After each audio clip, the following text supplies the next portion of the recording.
Hello everyone, this is Nitrofusion here and welcome back to another episode of Science Explained. Today we're taking a look at rocket engines, so just sit back, relax and enjoy today's video. And if you do so, make sure to leave a like and subscribe, it would be a great help to me. Anyways, without further ado, here we are, and be prepared for another thrilling episode.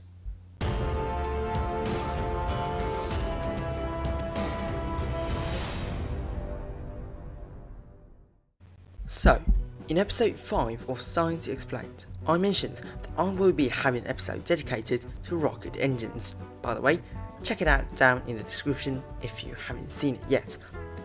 A rocket engine, according to dictionary.com, is a reaction engine that produces a thrust due to an exhaust consisting entirely of material as oxidizer, fuel and inert matter that has been carried with the engine in the vehicle it propels. None of the propellant being derived from the medium through which the vehicle moves.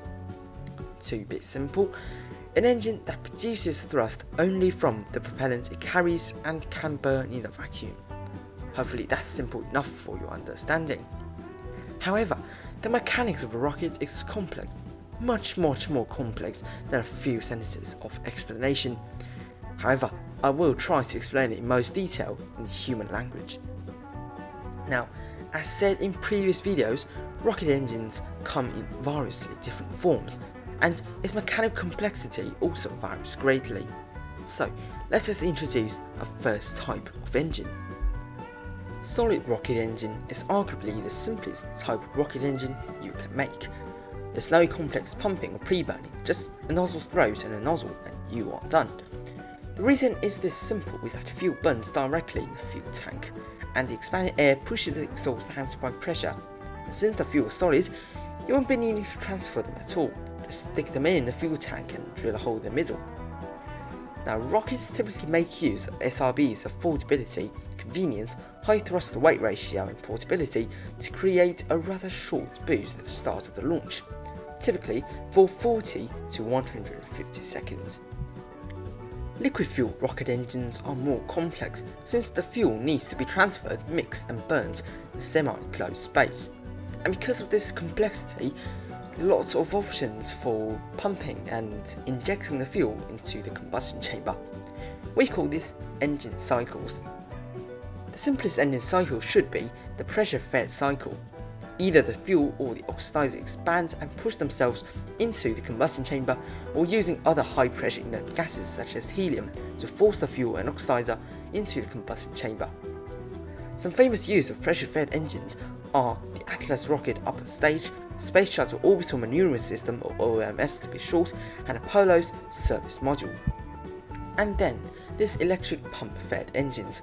They're also very simple in terms of concept. An electric motor drives the pump, which is powered by a giant battery which has to carry. That made it a lot less efficient because of the added battery weight, so it is used less in the rocket industry. The Electron rocket of Rocket Lab and the Gene Upstage are powered by this type of liquid engine. And then comes arguably the most popular fuel cycle, gas generator cycle.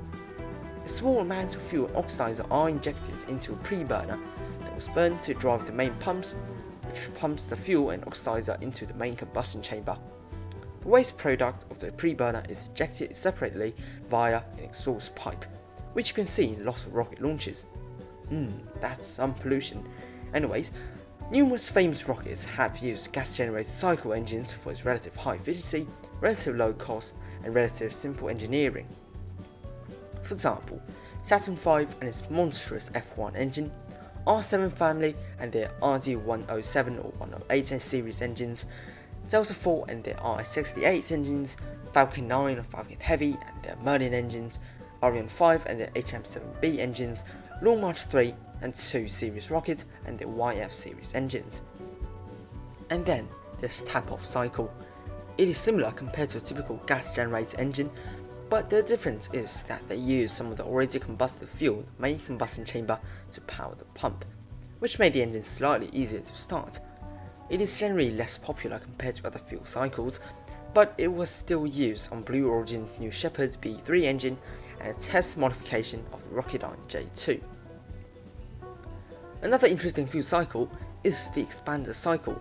As always, the fuel runs through the engine nozzle, cooling the nozzle and preheating the engine, and then because it is heated, the fuel expands and runs through the turbine drawing the pumps, then was straight injected into the main combustion chamber. This method is very efficient, however, it is more limited to smaller rocket engines such as the RL-10 on Delta IV Atlas V Upstage and the main engine of Japan's H-2 rocket. And at last, the most complex, the most efficient, and the most pricey and the coolest of all, stage combustion cycle. It is somewhat a mixture of gas generator cycle and expander cycle.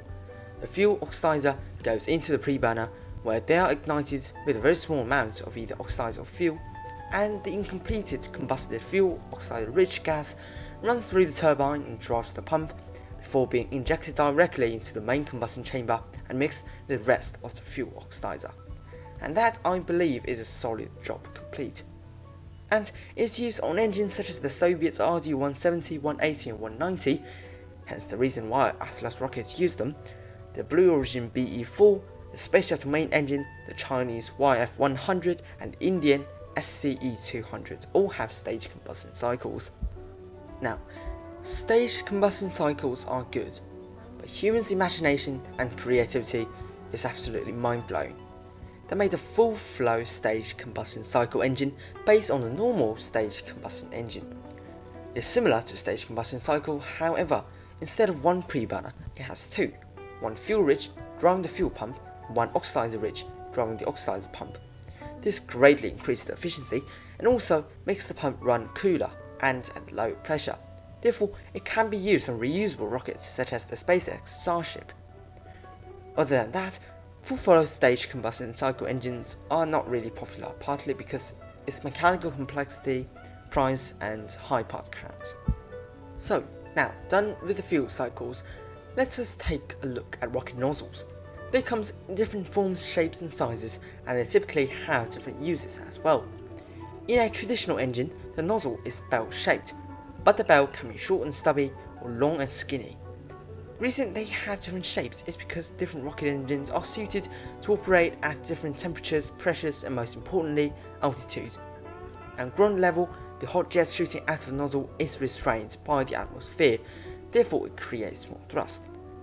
And then, as the atmosphere becomes thinner and pressure decreases, the exhaust starts to lose speed and expand outwards, therefore decreasing the thrust. And in order not to lose thrust, the nozzle can be longer and wider, allowing the exhaust more time to accelerate before they leave the nozzle and lose speed. And in a vacuum, the nozzle should be bigger and wider if the acceleration was to remain the same. And while we are talking about bell-shaped nozzles, we should talk about a specific type of bell-shaped nozzle called the Laval nozzle, which is shaped like this.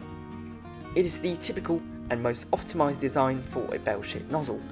It is pinched at the center so that the exhaust can accelerate through the throat and reach exactly 1 Mach at the narrowest point. Now, bell-shaped nozzles are nice and good, and almost all rocket engines use them.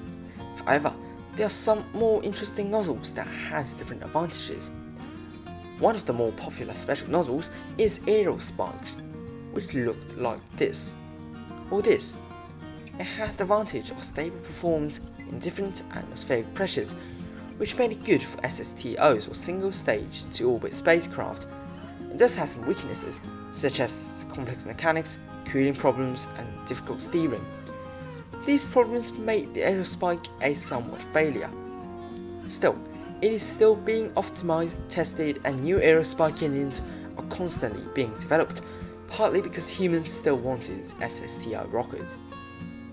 Other than aerospikes, there are a lot of less popular nozzles that are just not really worth the time to talk about, so I'll just list the names here.